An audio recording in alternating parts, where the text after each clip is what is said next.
This episode is brought to you by Resy and American Express. Resy is a digital platform that connects restaurants to restaurant lovers by elevating dining experiences, providing original industry content, and helping to fill some of the country's most exciting dining rooms. Because restaurants have always been more than just places to eat. The amazing world of restaurants is just a few taps away in the Resy app and at resy.com. This episode is brought to you by Nespresso. Gift magical mornings with Nespresso Virtuo Pop. Compact and stylish, Virtuo Pop is made to meet every morning coffee craving. From espresso to coffee, hot or iced, at the click of a button. And celebrate the season with Nespresso's limited edition coffee flavors. Sweet almond and hibiscus, cinnamon and candied tamarind, and festive double espresso.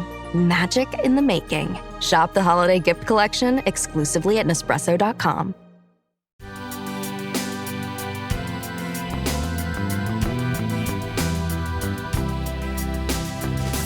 Mussolini makes all of these outrageous claims that Italy will be self-sufficient, that in order to express your unity with the nation, you have to eat things that come from Italian territory. One only needs to study history for 1 minute to know that during the Roman Empire and all the sort of peaks of Rome, the city was relying on imported grain from all over the world, particularly North Africa.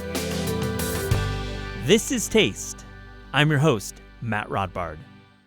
There is no food writer I would rather talk to about Italy and really talk about food in general than Katie Parla. Katie is the author of several books, her latest being A Return to Her Hometown of Rome. The book is Rome, a culinary history, cookbook, and field guide to the flavors that built a city, captures the history and modern culinary spirit of one of the world's greatest cities. On this episode, I speak with Katie about her independent book publishing business, the tourist vibes in Italy, and dig into what makes Rome such a special place. And at the top of the show, it's the return of three things, where Aliza and I talk about what is exciting us in the world of restaurants, cookbooks, and the food world as a whole. Aliza, we're back with three things. How are you? I'm good, Matt. How are you doing? I have some. I'm excited about these three things. Actually. Okay, why don't you go first? Not actually, because I'm usually pretty excited. Like, I never fake enthusiasm about. No, but the you're three things. Extra excited today. I can tell. I'm extra excited, mostly about the first one. Let's go back in time. If we had the rewind sound effect, we could do that. We had Aaron Crowder on, who's the chef and owner of Servo's, and he mentioned a place, a restaurant. But he kind of gatekept it, and it was like his decision to do that. And this is a restaurant I'll be speaking about. I'm not going to gatekeep it. I'm going to actually talk about it. You figured it out. And I have to say, after I posted on Instagram a few stories from there last night, I got a message from Rob Martinez, and Rob was like, "Yo, what?" And I'm like, That's high praise. I mean, when Rob's like, what? I'm like... Tell us about the spot. I'm dying here. So much buildup. Okay, I'll get to it. It's New York Makgeolli Brewery and Pub. And if you recall Aaron's conversation, he goes fishing in the Hudson Valley and upstate quite a bit. And he had stumbled upon this restaurant that specializes in river eel. And I went there, and I'm going to tell you about it. It's in Orange County, Western Orange County. So for those who don't know the counties of upstate, this is on the west side of the Hudson, near Pennsylvania. It's between the towns of Godfrey and Otisville, and it's about, I'm going to say, an hour and 45-minute drive from New York City on a good day, so not that far. And a couple owns this makgeolli factory. Makgeolli is a cloudy Korean rice wine made from using noruk and kind of like a fermented fizzy drink that is terrific. And we tasted a little makgeolli, and it was really nice. It was fresh, no preservatives, no additives like aspartame that happens a lot with makgeolli. So in this factory, they do lunches, and the lunches that are served from Wednesday through Sunday from 11 a.m. to 5 p.m. You must reserve in advance because the dishes they're serving they take a long time, and there's like a finite quantity. And we tasted the river eels, and they were so good. They were amazing. They were so clean and, grilled on a flat top and brought sizzling to our table. The owner of the restaurant has a license to fish river eels in the Navasunk River, which is just behind the restaurant. And talking to them yesterday, just chatting them up, They have a season between September and October, so it's a pretty limited season. So the season just ended, but they have quantity all the way through the summer. So there'll be plenty of river eels to try. So again, the river eels were really beautiful and clean, and just like kind of like something I haven't really had outside of Japan and Korea. So I love that. But they all started serving dakdoritang, which is a spicy chicken stew. It's a little bit sweeter. I'm using like honey as one of the main flavor, sweeteners.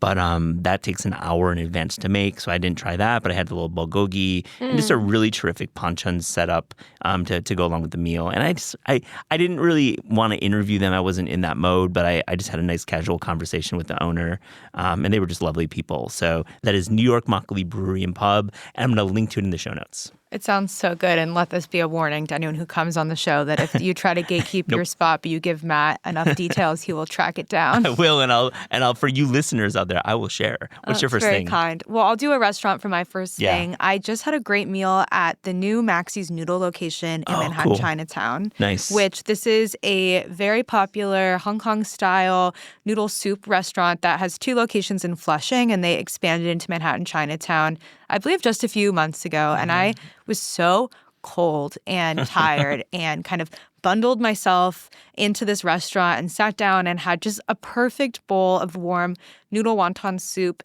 These wontons are the largest wontons I've seen in my entire life. I was with Shirley and 2 other friends, and we all just gasped at how big the wontons are. They're absolutely packed with shrimp and pork together, and they come in a pork and shrimp broth as well. So you have this really nice kind of rich umami. It's a very clean broth. They also do a beef noodle soup broth that has more of that kind of 5 spicy, like tender, shreddy beef flavor.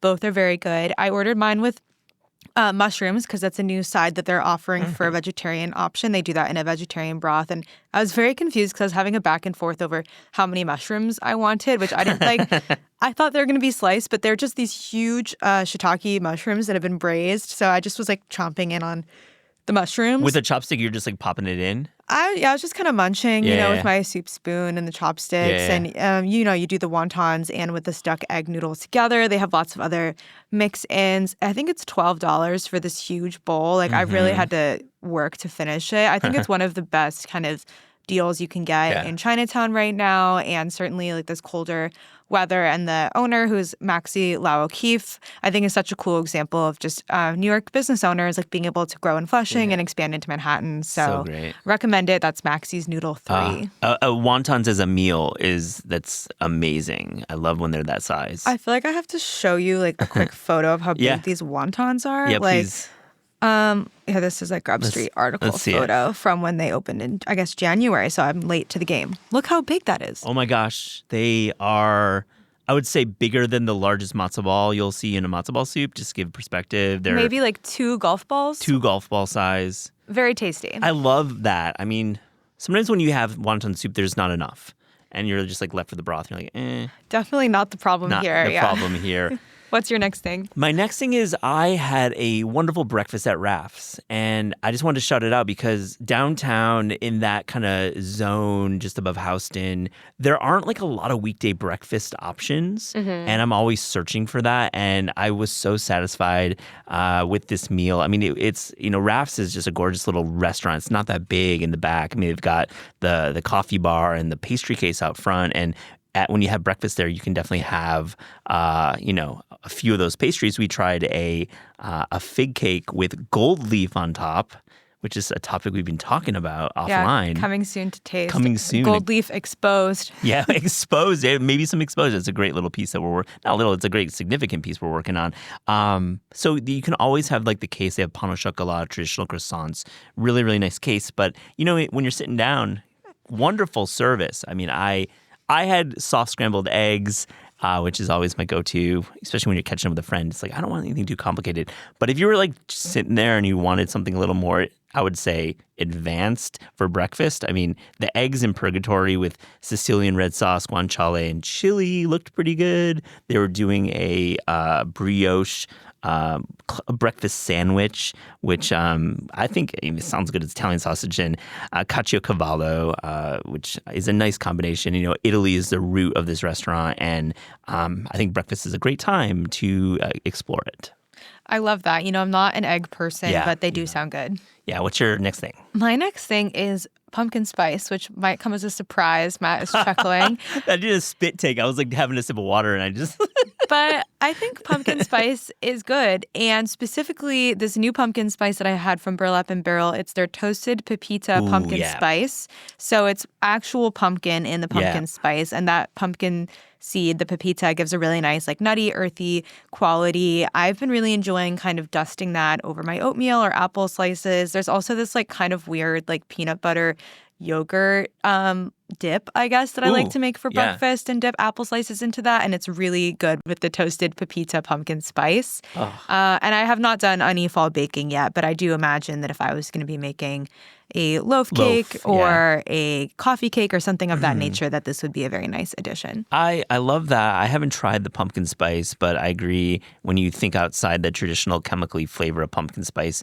it can be quite interesting. It's another great reminder we are in gifting season, and we in like the food world, we might think like, oh, like spices are everywhere, and maybe we get jaded because we have a big spice drawer at home, but I think they make kind of the best gift. Yeah, also, I think a good spice blend is such a nice gift. Blend as well. Often you wouldn't seek that out for yourself. You probably already have whatever, paprika, red pepper flakes that you're using at home. But a lot of these, like an adobo blend or like zawash or even this like toasted pepita pumpkin spice, like it can be such a cool creative tool to be like, what are you going to do next? Last night I was making a roast squash dish and I had some extra squash that wouldn't fit on my sheet pan. So I steamed it and then I mashed it up into kind of like a, I don't know, jam puree and hit it with some maple syrup and that toasted pepita pumpkin spice. And now I have this like beautiful kind of sweet squash to eat on toast or in the oatmeal. And I think if I hadn't had that jar of spices out, I probably wouldn't have had that like immediate connection of an idea. Zawash is a great call, and I think Diaspora does a great job. Same with Burlap and Barrel. Spice Walla as well is a great one. And I guess my point at the front was like maybe we might think we have a lot of spices as food writers and whatever, but there are a lot of people in our lives who maybe don't think about spices, who maybe haven't replaced old spices. And I think dropping a really nice blend is, as I agree with you, that's a great call. Or a couple like unique spices that you love that maybe could go on more things than they expect. I think it's a wonderful gift, and it's a reminder that you should swap out your spices too every year or so because they do get a little bit flat. So yeah. What's your last thing? My last thing is not food related, and I have been watching the Ken Burns documentary. I have been watching it. Which one? The Revolutionary War, Aliza. Oh, Matt, I have not been watching. I didn't think so.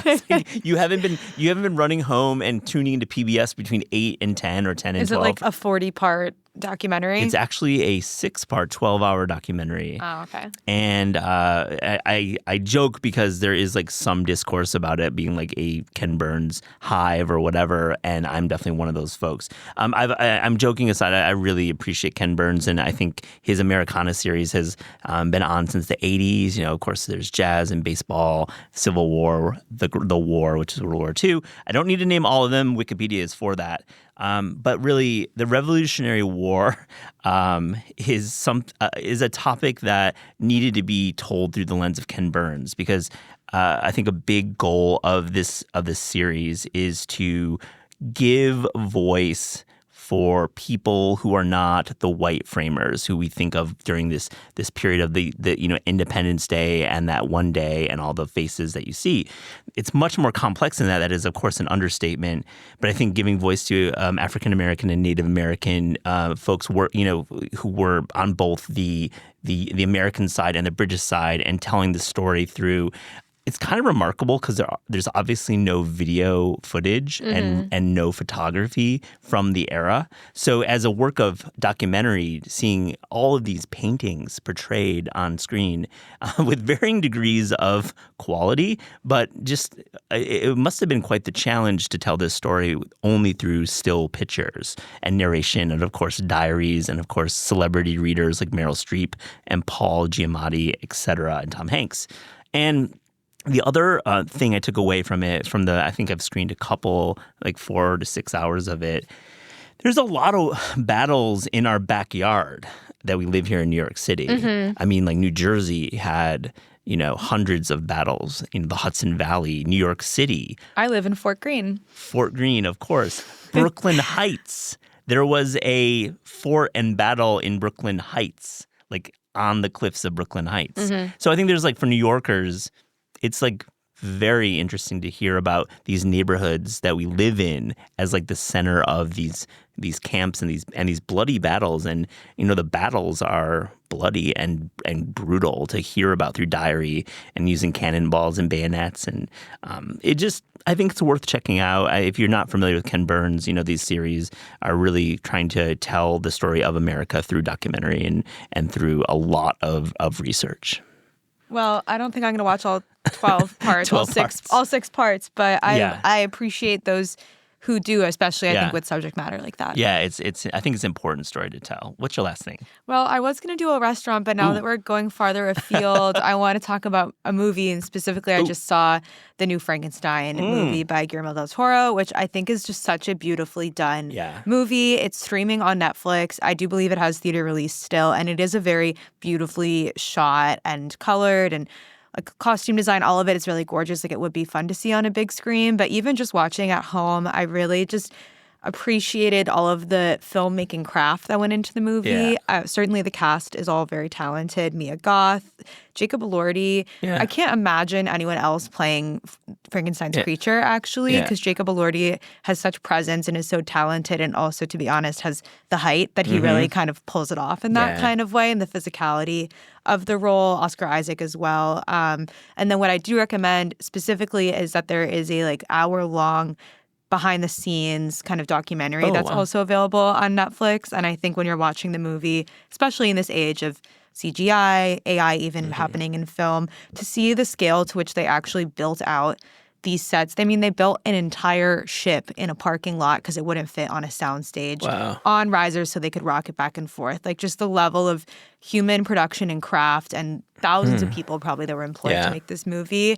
I really enjoyed watching it. I think certainly the original book is one of my favorites, so it's fun to see it happen in this way. And as a lot of people are spending time with family, maybe like traveling, looking for something to watch at home, think about Frankenstein. I love that that review, and we have to do our movie picks of the year, or at least for what we're looking forward to in the Oscar season. Yeah, I think we'll have to do like a book movie special episode for the end of the year, because Clayton just gave me the third copy of the Calculation of Volume series that we both are obsessed with. So we won't give anything away, but I think we'll have a lot of things to discuss. While we're talking about end of the year episodes, we want to do a little mailbag episode here on Taste. So if anyone listening wants to send in listener questions, it could be about episodes we've done this year, things we're planning to cook over the holidays, anything else that comes to mind, you can send us an email at hello@tastecooking.com. Yeah, I can't wait to do this episode. I think we'll field any questions, but it could be about, things that we said on the show or previous guests, or honestly, like cooking questions, your burning questions, or just, like maybe this is my favorite restaurant of the year, debate me. Maybe do that. So I'm looking forward to this episode. Matt's trying to fight. So no fighting. I want the listeners to we want to have some interaction with our listeners. We love our listeners. Yeah, send us your hot takes or your provocative questions or like that. An entirely different thing at hello@tastecooking.com. That's it. Thanks for sharing your 3 things. You too. Hey, Matt. My parents are scared to come to New York. They just think that the subways are always flooding and pizza costs $8 a slice. But that's not what New York is. There's so many beautiful sights for them to come and see, like the carousel in Dumbo or a shot from the ferry at sunset. Oh, man. I mean, New York is a great place, but you got to sell them on it. Here's a thought. How about sending them some photos, but not over text, not over email? Send them a frame loaded with a bunch of cool photos from New York, with subways that aren't flooded, that are actually running. And here's the way to do it. Aura frames. Aura frames are great. They sent me one to check out, and it was really cool and dumb simple to set up. I loaded photos using the app, and it was displaying them instantly. There are no limits to the amount of photos you can load, and you can customize messages with each photo. And here's the deal. You can preload an Aura frame with photos and have it directly sent to that special person in your life, gift wrapped and all. There will be no price tag, and you can include a personalized message. Think about it. All those photos from this past summer's family reunion delivered in a digital frame. That is pretty cool. For a limited time, visit auraframes.com and get $45 off Aura's best-selling Carver matte frames, named #1 by Wirecutter, by using promo code TASTE at checkout. That's AURA frames.com, promo code TASTE. This exclusive Black Friday, Cyber Monday deal is their best of the year, so order now before it ends. Support the show by mentioning us at checkout. Terms and conditions apply. If you're like me, your skin needs some extra care this time of year. All that cooking for family and friends has me busy dipping into my favorite cookbooks.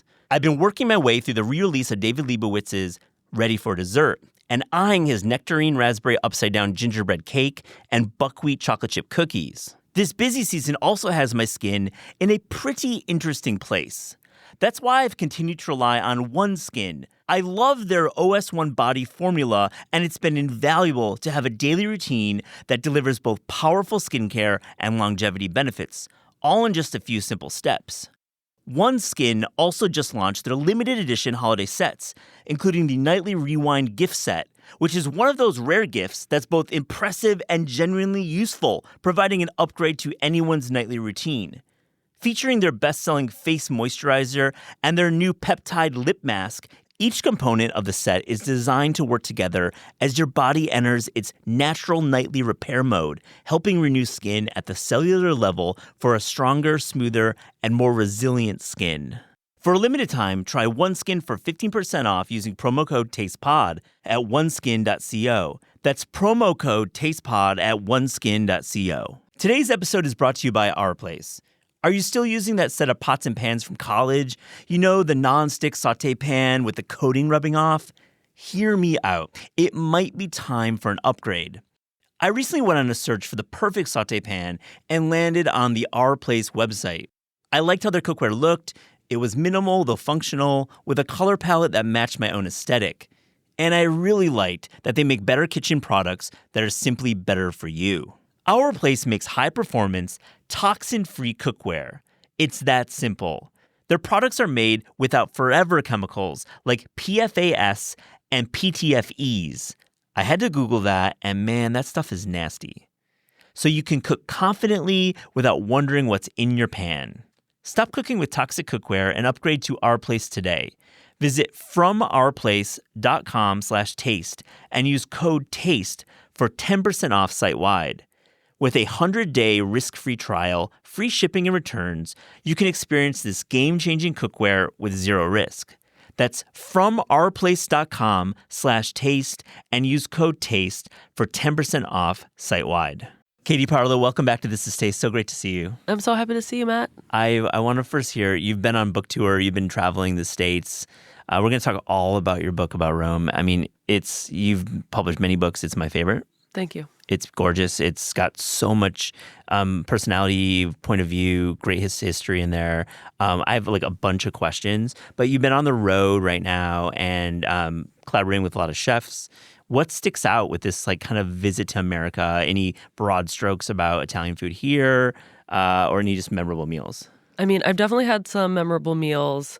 Do you know about Pastaio Via Corta in Gloucester? Matt, No. Can I give you homework? Yeah, please. Can you go to Gloucester? Yeah, sure. To this like incredible pasta and provisions shop.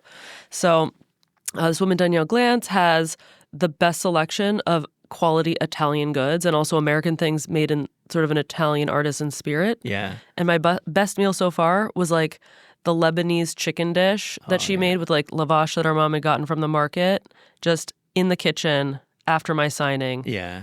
Oh. With kind of privacy. When you're on tour, you don't eat the right things and you're like at the airport at 4 a.m. and drinking bottom shelf vodka Bloody Marys, just trying to like survive.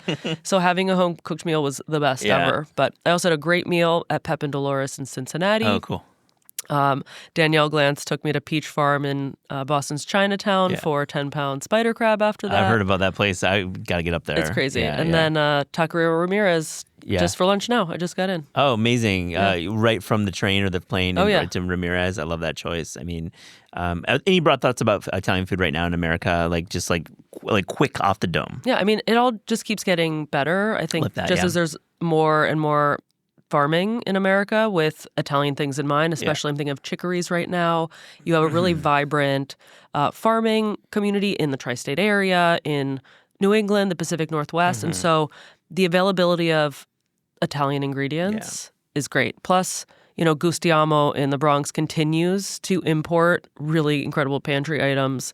And customers are now demanding higher quality and properly cooked pasta. I know, and I think with the education level and more people like traveling to Italy or just honestly making their own pastas, they have like this higher IQ that when they go to the restaurants, they are demanding that the chefs actually execute these pastas that way. There's also, I think, a greater sensibility that you can cook Italian food with American ingredients, and I really reject the fact that you have to import all your ingredients from Italy in order to execute something great. I mean, we are packed with industrial products in Italy that are passed off as artisan because there's a made in Italy stamp on them, and I think we need to really move beyond that. Yeah, and like our tomato growing in California is pretty good. Closer to the source anyway. I know, and like thinking about green and all that, like just like domestic products here and there, but you can't beat Parmigiano Reggiano. That's something that cannot be replaced. Cannot. It is true. But you can use Estero Gold as like a little substitute. Okay. I mean, if you're in California and have access to it. I've just I got back from that trip in September and I bought like 10 kilos of Parmesan Reggiano. That feels right. And I need to like restock almost already. I get it. I mean, you give a few away, but like I just eat it literally every night. On its own. It's meant to be consumed on its own with reckless abandon. With reckless abandon. I love it. Okay, so this book, lots of thoughts. I mean, we are going to talk about indie publishing, which I think is a remarkable feat, and you've published multiple books under your imprint, Parla Publishing. I am so impressed. I want to talk about, of course, Rome, the topic, and then many of the characters we meet. But as you write in the introduction, this isn't a book about the best of Rome. It is a book about the real Rome, which is complex and also exciting to talk about. I mean, generally, what part of real Rome did you really want to untap here? Well, I really wanted to push beyond the romantic stereotypes, which has been now a 20-year endeavor, attempting to sort of break down what it is like to actually live and eat and shop for food and sort of engage with the food systems in Rome. And most people, when they visit the city, they're there for a few days. They stick to the area within the ancient Aurelian walls. That's perhaps just 10% of the city's area. And so the book certainly goes beyond those geographical boundaries, but also transcends the seated trattoria or restaurant meal. I think a lot of visitors feel compelled to sit down for lunch and dinner. And so my thesis is that if you're not eating at cafeterias with workers in the afternoon, if you're not standing up and getting food all over your clothes at a pizza al taglio place, you're not actually fully engaging with the full food culture. And so push beyond the boundaries of those Aurelian walls from the 3rd century and visit the periphery, go eat pizza at Arotta, visit Mazzo, not peripheral, it's San Lorenzo, and visit Santo Palato, these sort of newer places run by young, enthusiastic people doing amazing things, but not central at all. Arazzo was not open, but Pantera was. Oh, before Pantera, it closed. Okay. I can't keep track of what's going on. It seems like it's going to open. TBD. Yeah, but you gave us some great recs. Mauricio and I were visiting. And I think the big question then to get to the periphery outside the walls is where do you stay? Is there like a place to stay that would put you in a spot that 100 million places. Got it. I mean, this is very funny, but there's a Soho house in San Lorenzo now. Okay, so you can, sleep near Mazzo or Artisan, which is one of the best craft beer pubs. There's a spot called Mama Shelter, not far from Pizzarium and Panificio Bonci. It's in the Trionfale, Cipro district, and those are super cute. A lot of visitors like to stay at the Hoxton. Yeah. I don't have a zillion food recs around there, but the area is very residential. It's all from the 1920s, super interesting. And then there are, loads of Italian-owned brands as well. Yeah, I mean, I think a million places to stay. I'm taking that out, but yeah, I think like staying somewhere interesting, but also walking a lot. That's kind of been my experience with Rome. We could talk about the history section, which is probably the first 50 pages all day. Like, I love it. You write historical. I would say like it's a tapestry of like historical like deep cuts, which you expect in a historian's book, but also just with a colorful voice and drive that makes you want to read it. So Thank you. You're welcome. It's all true. There's a couple specific beats that I wanted to cover and just give us some context about Rome's history. And one is the arti. These food guilds that formed as sort of a culinary bureaucracy, and give us a little context about that period, because it seems from the reading this was a time when, you know, food became a little bit more important from a governmental level, and honestly maybe Italy started having these like specialized food producers. Yeah, I mean, it wasn't just for food, it was for all sorts of arts and crafts. Yeah. And just to give a little bit of context, Italy is emerging from the Middle Ages and entering the Renaissance in stages. It's not as though it's, 1450 and everyone's like on the same track. Yeah. And in fact, Rome was quite a bit behind the cities of Florence and Naples and Venice because, well, the Pope was the king from 600 until 1870 and didn't do like a bang-up job every century. Right. But furthermore, was also in Avignon for 7 decades and then in and out of France for a while. So while you have all of these other cities really developing for economic and hygienic purposes, guilds around food, Rome just sort of catches up and they're able to draw on the existing archetypes. And the guilds that would have been based around like butchery or produce selling, my favorite one is the vermicellari, which is like the sort of pasta makers. Yeah. That was intended to preserve craft, teach, really provide education, maintain quality, regulate, and you can still see the legacy of the food and other guilds throughout Rome. When you're walking around Trastevere or the Centro Storico, a lot of the names of the streets speak to the industries that were based there. Interesting. And the need for regulation was essential in order to provide for a growing city. Rome's population hit 50,000 for the first time in centuries in 1450. That's a lot of people to manage. Yeah. And so making sure the food is sort of like running smoothly was an essential feature of rule. So before that, like the artisan nature of food was less important. It was more like sustenance, and this was like kind of they were making more professionalized industry. Yeah, I mean, Rome also, I hesitate to paint any part of Rome as like the Dark Ages. There was knowledge, there was stuff going on at any given time. But Rome, in 1300 seems like it's poised to grow. And then in 1307, you have like the Pope's leave, and then there's the Black Plague. So just the ability to pass down knowledge is completely affected by this, and the ability to maintain hygiene and food distribution completely affected. Plus, Rome then wasn't a tight nucleus of settlement. There was a condo in the Colosseum, the Pope's cathedral and palace was at the Lateran. The Vatican was just sort of like a marshy, malarial swamp where people went for pilgrimage. People lived in and around these sort of marshy fields. But when the city starts to come together and coalesce as a more unified civilization, those guilds are essential, and they're looking, Romans would never admit it, but looking to like Florence and other places that have already established these types of mechanisms. Again, I'm gonna like fast forward hundreds of years because we could go over the history of Rome on this episode, but I really was fascinated by the Mussolini and fascist era. It arrives out of a century of deep poverty and desperation, and the fascist government promises a rebirth, and food is used as a message. And the government is kind of like, we can help you through these new regulations around food.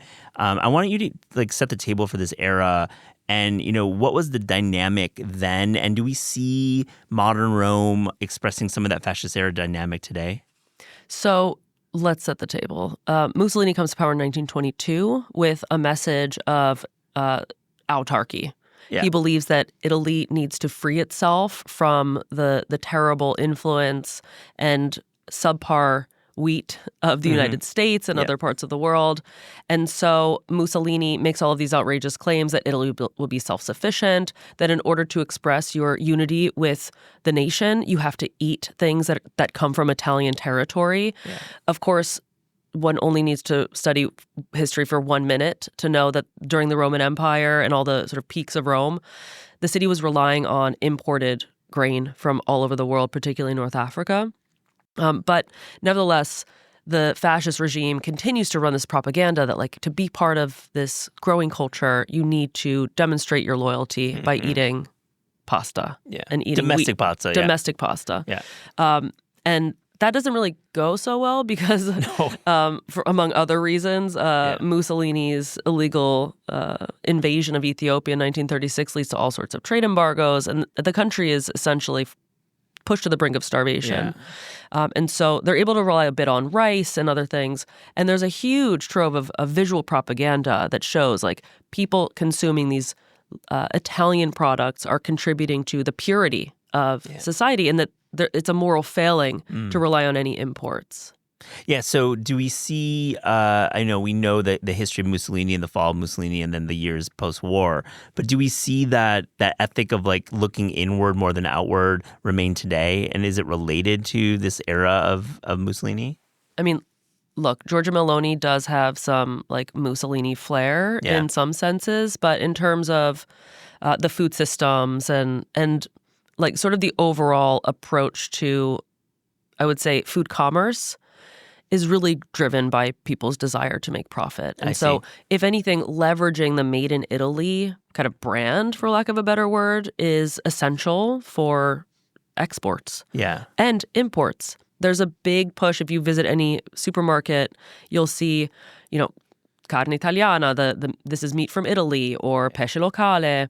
The pasta industry in Italy has historically, as we've established, relied on imported grain. Yeah.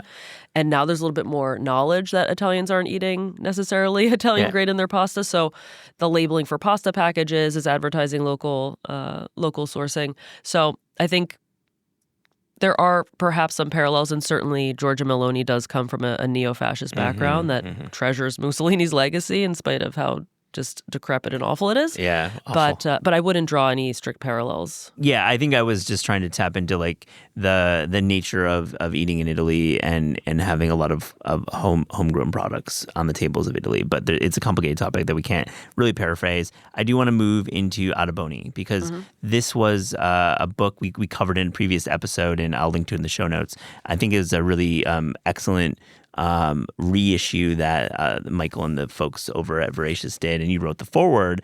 And I want to hear from you on this episode about this era and this cookbook and how it really maybe kickstarted and maybe enabled Italians to cook more at home or think more deeply about food. Yeah, so Adaboni doesn't start with a cookbook. She starts with a magazine in 1915. Right. So this is in the post First World War era, and she's writing from Rome recipes and sort of like a home economics guide. Her audience is small, however. Yeah. She's writing for literate women in the early 20th century. So this is upper middle class people who aren't able to demonstrate their intelligence, intellect, and their abilities really outside of a domestic sphere. Now, high school wasn't guaranteed to women in Italy until, half a century later. And so her Preziosa magazine becomes the sort of starter kit for what will become Talisman of Happiness. Yeah. And when that's published in the early 1920s, it begins to balloon into a much larger project. And so I don't have the first edition. If anyone wants to sell me the first edition, I'm easy to find on the internet. Celia doesn't have it at Omnivore? I feel she would have it. Oh, I'm sure she does. Yeah, it'll be. I'm going to go out there for tour in January. I'll sneak a peek. But, it grows to, I think the most recent Italian edition has like 2,300 recipes or something like this. And so when you look at the editions and see what's added over the course of a century, it gives you a sense of just how new a lot of the things that we consider traditional are. Yeah. It's always surprising just like how many like mayonnaise sauces there needed to be in early 20th century Italian food. They were looking to the UK, right? They were looking to other parts of Europe for inspiration from that. Of course. Because it's like a home entertaining impulse as well as cooking these traditional dishes. And I think I like that everyone is like kind of piling on Silver Spoon as like kind of the boring book it really is. I'm just going to say it. You write about it. I concur. Yeah, you concur. I also think Pellegrino Artusi, Snooze Fest. Yeah. Adaboni is the one I want to be reading. Is the one, and it's a terrific reissue. Well, I mean, we could talk about recipes all day as well. So, I mean, I think for our listeners, it will be very interesting to hear about carbonara. And really, you crack the code a bit, and you are disputing its Rome's origins. Tell me about that. So, look, I'm not the first person to think that the mixing bacon and powdered eggs to make a pasta condiment just seems like a little too cute. And there is currently a lot of Italian scholarship about carbonara and its development. Yeah. What we do know is that the first published recipe was from a sort of guidebook, cookbook, published in Chicago in the early 1950s. And consequently, we have to ask, well, if it was such an important feature of sort of post-war life, why wasn't it mentioned alongside other things that people were eating? And Alberto Grandi, who's a scholar who has his own wonderful podcast, does sort of acknowledge the first publication happens in America, but he suggests that it in fact was just writing down a recipe that had been encountered in Rome. I'm just a little bit skeptical of that. Yeah. I think that we have documented sources for a lot of things, and until we can discover any true origin, then it remains somewhat of a fun myth. Yeah, and it's everyone needs a foundation legend for their foods. It's definitely something to talk about on food tours or on podcasts, and it's nice to think about origins and this bending of history over time.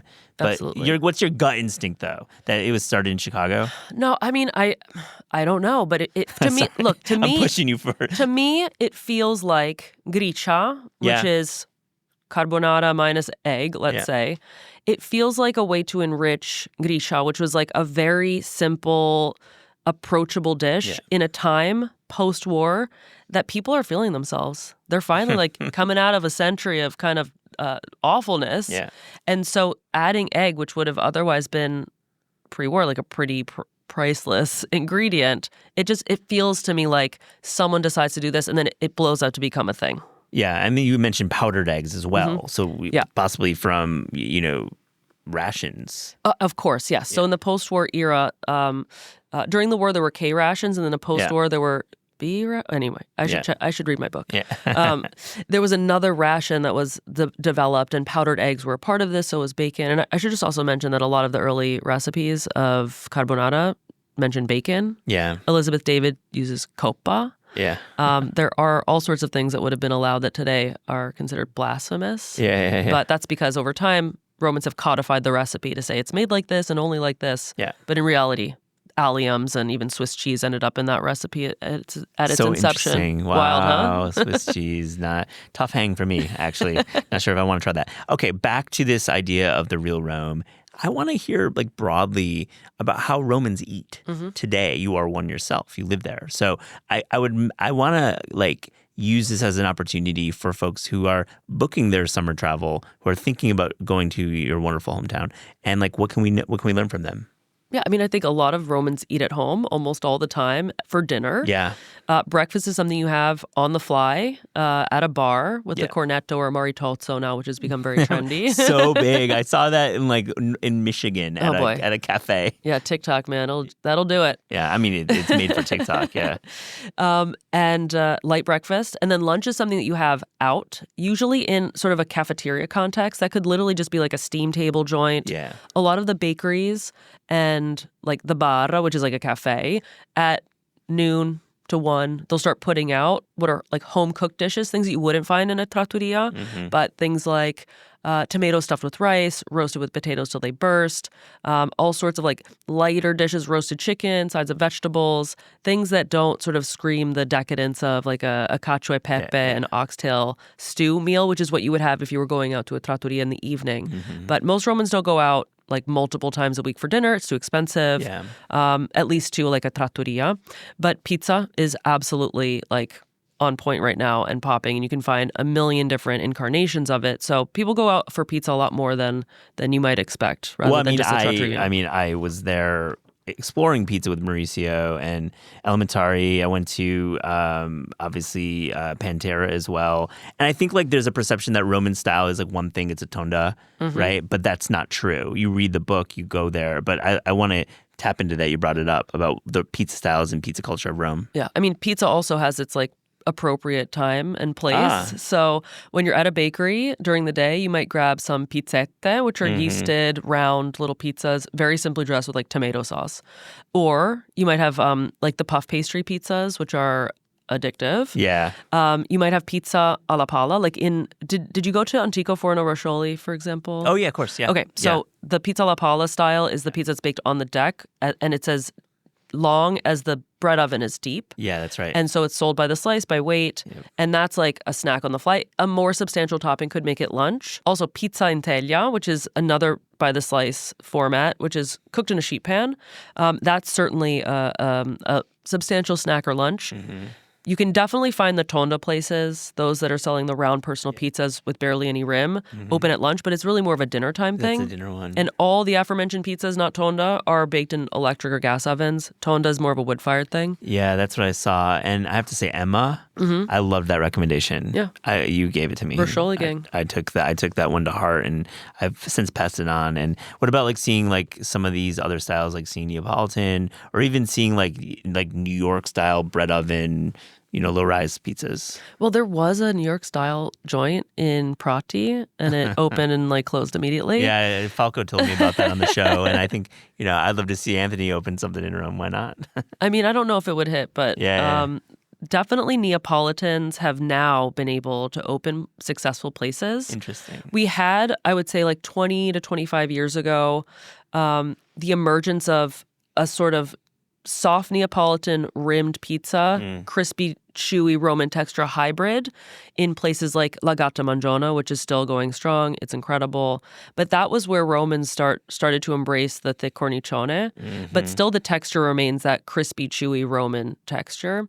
But now there's been this huge pizza renaissance in Italy, and there are celebrity pizzaioli. Yeah. So, Sorbilo, of course, who has like, I think 125 million pizzerias in the world now, has some in Rome. Feels like that in Italy. Enzo Coccia, who's a G, he's got a spot. Yeah. Ciro Salvo. So you do have like gourmet, expensive with wine lists and like beautiful design Neapolitan pizzerias in town. And that's like new. New. That's like in the past decade, right? Yeah, exactly. It's so cool. It's like, it's not just New York where Neapolitan is running wild. Exactly. It's kind of like taken over the world. And there's just, some people, we don't really hear about it a lot on the show. I think people have like Chicago or Detroit. But when it comes to like the mass population, I feel Neapolitan is the most popular pizza in the world. It has to be. It's like, it's everywhere. Let's go to talk about the recipe list. Like you wrote a book about Rome, and it's terrific. And so this is like your return to this city that you love. When you're thinking about this new recipe list, are you thinking about modern dishes that you're seeing in restaurants now, or are you going back into history and like picking up something you didn't get to write about? Both. Yeah. Yeah. I mean, I think I took the recipe list as sort of the fullest panorama that I could give. Yeah. Which includes sort of lost and disappearing dishes, garofolato, which is a clove beef stew. It's not something you find in a lot of places, but it's still iconically Roman. And fried carbonara at Pizzarium, definitely not something that's ubiquitous, but something that is, I think, a modern classic. Worthy. Is that supli or what is that? Yeah, I mean, they call it supli alla carbonara. Yeah. But, supli also as a genre has completely changed over the past decade and a half. So seeing these kind of new classics, Trapezzino, I think, is a great example of this. It's impossible to talk about Roman food without addressing the pizza pita of the Trapezzino. And that sourdough pocket that's triangular and filled with Roman mains is something that when people visit Rome from other parts of Italy and other parts of the world, they want to have that just as much as they want to sit down and eat cacio e pepe or braised oxtail. I mean, we had that near Campo de Fiore, and the line was like 50 long. It's delicious. It's delicious. $5. Yeah. It's amazing. But like, were there any recipes from history though that you unearthed that you feel like you're putting it down for the first time? Or, I mean, that's my words, but like you're giving it its love that it didn't have before. No, and I mean, that's an interesting question. I think the dishes, any Roman could open that book and instantly recognize them as something that typifies food from the 1970s to the present. Cool. Right? People were eating much differently in the post-war era, and they were eating way differently before the war. And so, we just have to always remember that things that are cast as like traditional and authentic, often in Italy are no more than 60 or 70 years old, truly. So I just also want to give a plea to the listeners. If you're able to find the intestines of milk-fed veal in order to make paillata in the book, please let me know where you found it. We can keep it between us, but I'd love to be able to recreate that at events in America. This is not a domestic product. It is illegal. Yeah, it's illegal. Okay, you might have to go to a dairy farm. I mean, I feel a dairy like Wisconsin might have you. A dairy farm that would have me sign a very, very strict NDA. Yeah, or I mean, there's got to be some like dark streets in like Oshkosh that you can find some veal intestines. All right, hit me up, what's it Wisconsin taste farmers. like? What's the flavor profile? I mean, it's sort of sweetly lactic and sheepy, even though it's not sheep, it's veal. But that that like tang that you get from like a pecorino kind of has that vibe to it. And paillata is the intestines of milk-fed veal that's harvested, and then the like outer fat strands are used to tie segments into rings, and then you cook it with tomato and toss it with rigatoni. Yeah. And so it does have that like roundness, but also tanginess because of the enzymatic activity. The acid and like lactic acid. Like almost cheesy, but like ricotta-y at the same time. And creamy too. Yeah. I don't know how I can segue from that because that sounds delicious. It is. Very intrigued. Let's talk about independent publishing. Oh, yeah. I love this topic for this show. We're here at a major publisher, and I think you've gone against the grain with your company. And I just want to broadly ask you, like, how's it going independently publishing cookbooks right now? I mean, for the first time, I'm supporting myself as a writer. Yeah. And not relying on my tour company, my food tour company in Rome to fund my compulsion to write. Yeah. And, I've been in Rome now for 23 years. And so for the past 3, I've been able to like legitimately cash a paycheck doing what I do, which is, I mean, that's kind of fucked up, honestly, if you think about it. But it's super, super exciting and fun, especially because I have this insane team, Ed Anderson, the photographer, Ian Dingman, the designer, and I just let them do what they do and like kind of run wild. And so the visuals in the book are so impactful, but that is also what Gary Hee's McAtlas is just having the creative license to do exactly what you want. And of course you're self-funding it while doing it, but betting on yourself, taking those risks, it's exhilarating. So with Gary's success and then your success, have you kind of pivoted to more of an acquisitions editor? Are people approaching you? Do you have like your own ideas that you're trying to assign? How's that working out? So currently, I got to change the name of the company because Parla Publishing is a little misleading. I do consulting for authors and I help shepherd their books, sometimes from like the ideation stage all the way to the end. Other times people come to me with full manuscripts and they're like, how can I get this made? And so we work together. Currently I'm working with Altomontes at Doylestown, Pennsylvania, Delhi, Italian market in Delhi, to create their book with their vision. That's very cool. And with photos that they've kind of been collecting over the course of like conservatively 110 years. Wow.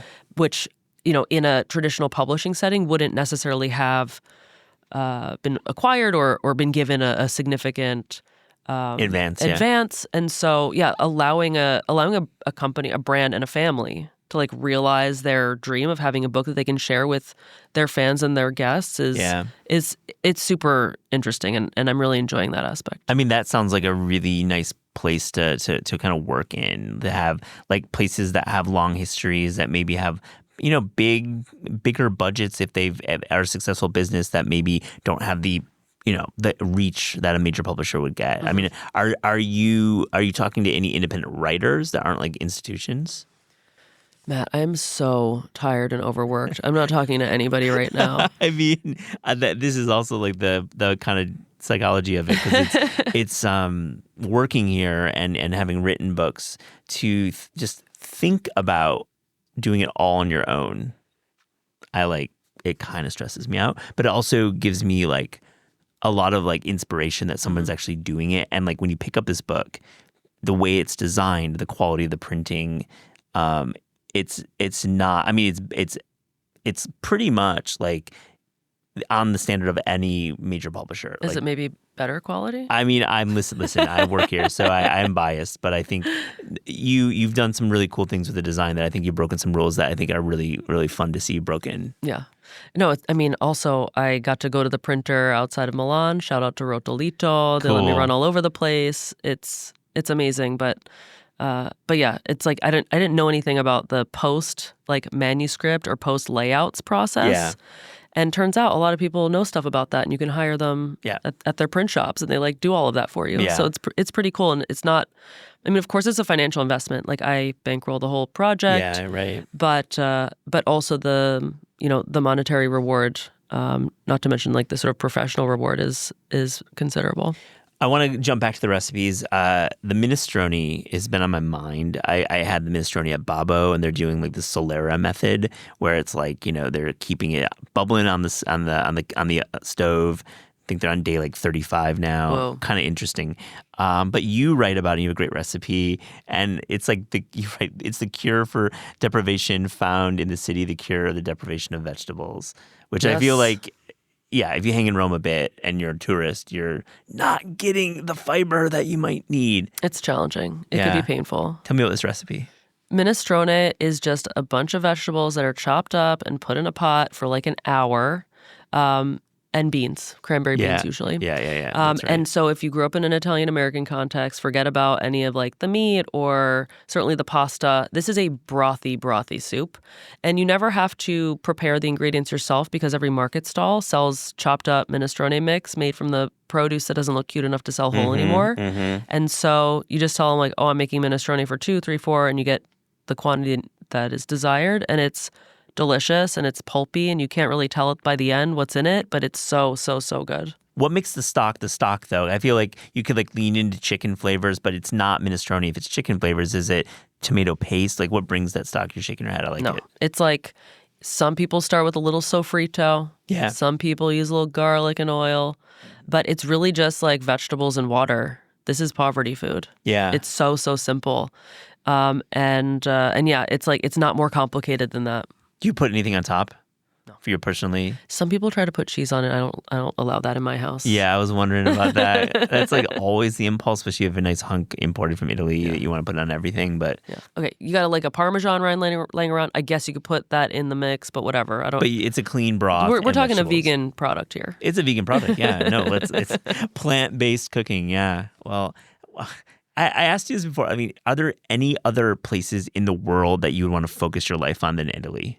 I mean, I love Turkey so much. I know, and It's I the remember best. you were working on some projects there. Yeah. If my brain was able to learn Turkish, then that would be my next move. That's kind of the goal. But anything outside Turkey, or is those two countries that are kind of have your heart? Oh my God, I'm obsessed with Mexico. I'd love Yeah. to do some work there, and I've been talking with Roads and Kingdoms about leading, some tours for them down there. Yeah, so let's talk about your tours business, because I've taken them myself personally with Mauricio, and I've had friends go on your tours. You've guided my friends, and it's I've never actually hung with you in that capacity. We got to make that happen. I know. I just would love to pay you to do a Katie tour of Italy somewhere. But like, what's the business like right now for you? I mean, things are booming. People really, really are, I think, hungry for experiences Yeah. with real people. And Parla tours are 3-hour neighborhood immersions where you're actually in contact with food artisans. Yeah. And we don't cut corners. We don't ask for discounts. Like, we're going there and we are financially supporting the people who are doing really hard work.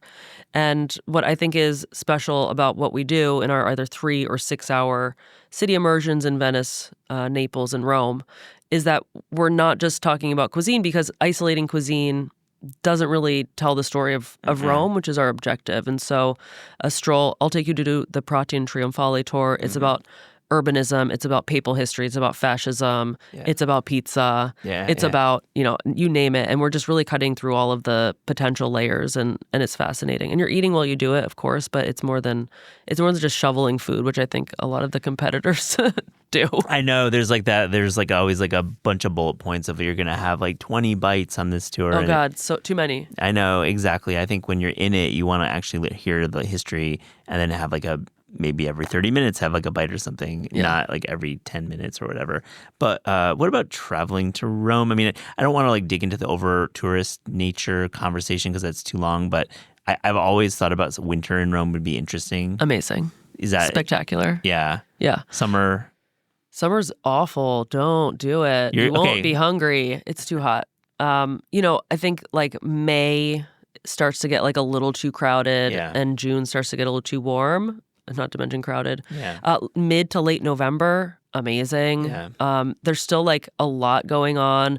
They've already started putting up decorations in like late October. And very American. I know, it's wild, but I kind of like it. Yeah, I kind of like it too. And you know, I've spent a few New Year's in Rome recently, and it was like 62 degrees. Yeah. Like not great, maybe from a global warming perspective, but but certainly like you can be out and about, and there's no snow. It's not like, you know, it's not unpleasant. Yeah. On the contrary. So January, February could be pretty much on the money. Yeah.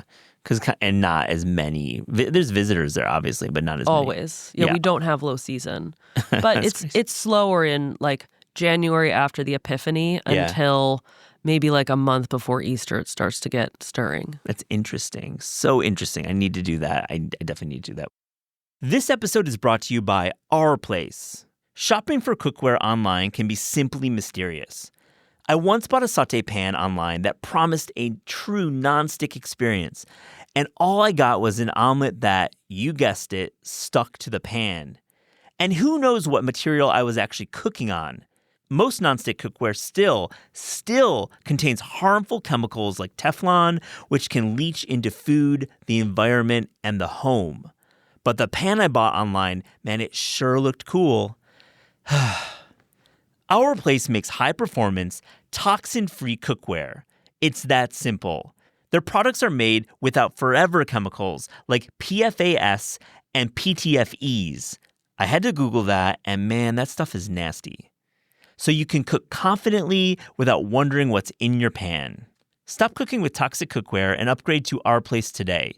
Visit FromOurPlace.com/taste and use code TASTE for 10% off site-wide.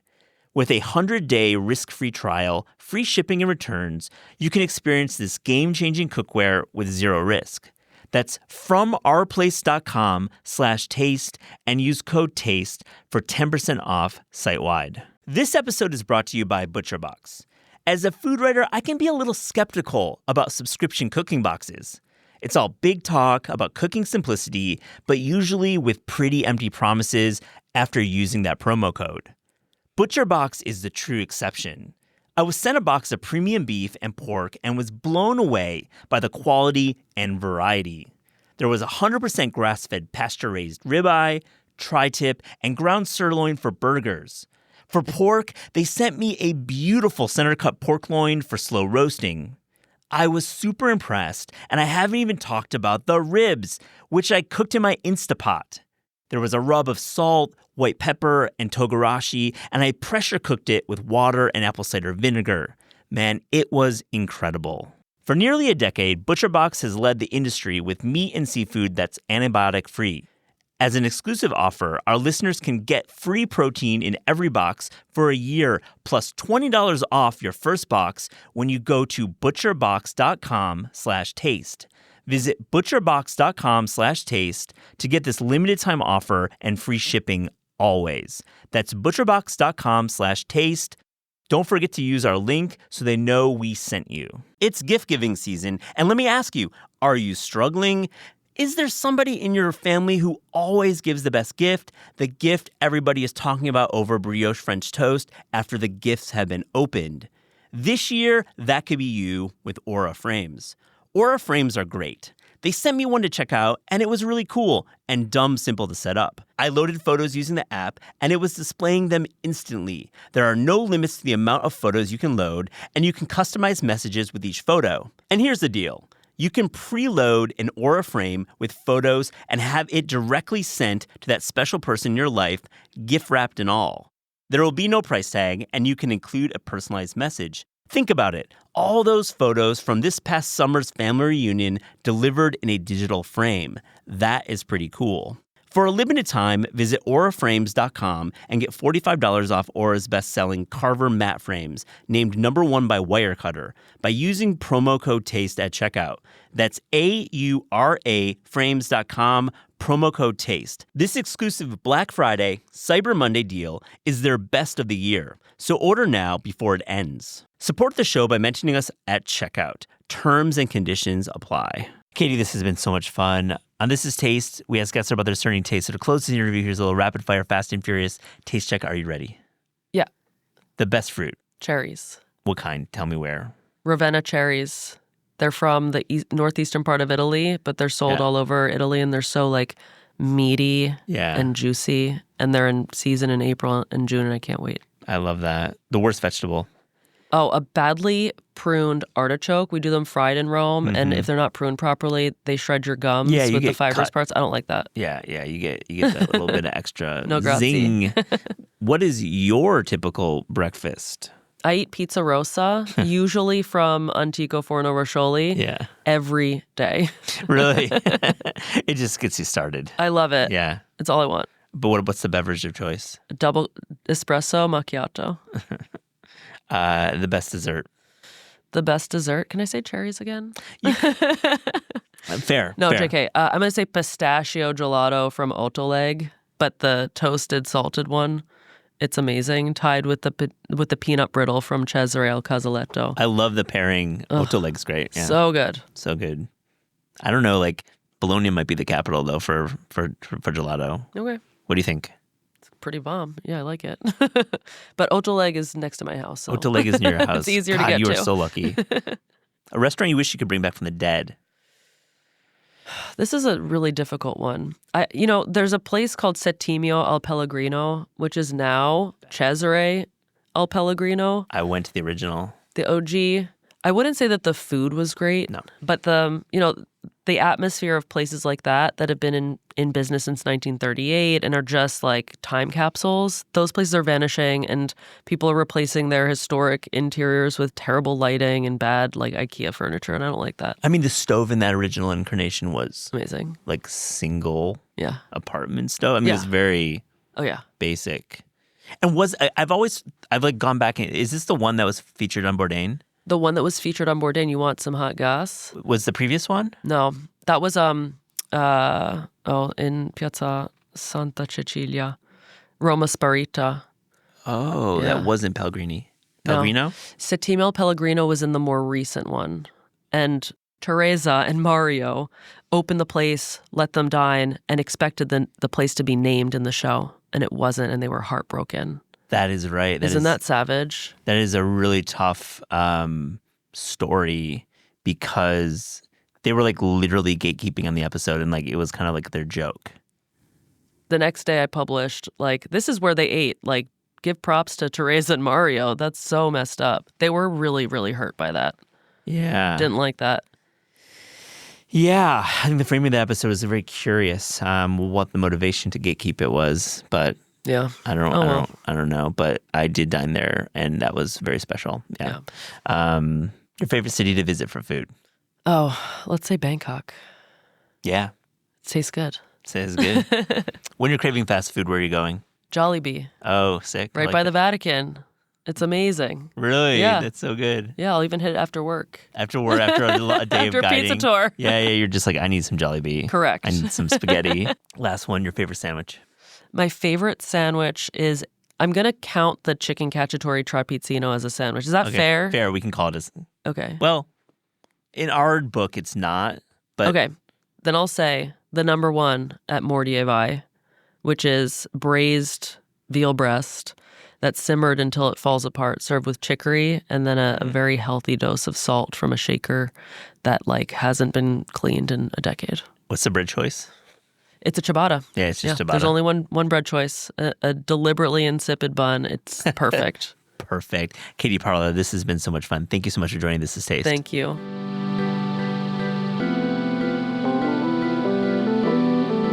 This Is Taste is hosted and produced by Aliza Barbanel and me, Matt Rodbard. The show is edited by lead producer Clayton Gumbert and supervised by Pat Stango, Director of Media Production and Development at Penguin Random House. Thanks to Shalia Harris and the production team at Penguin Random House. Theme music by Steve Rydell. Episode portraits by Louise Zergan Pomeroy. Logo design by Ellie Skirzat and Ian Dingham. Visit Taste online at tastecooking.com and make sure to subscribe to our newsletter to keep updated on all cool things in the world of taste.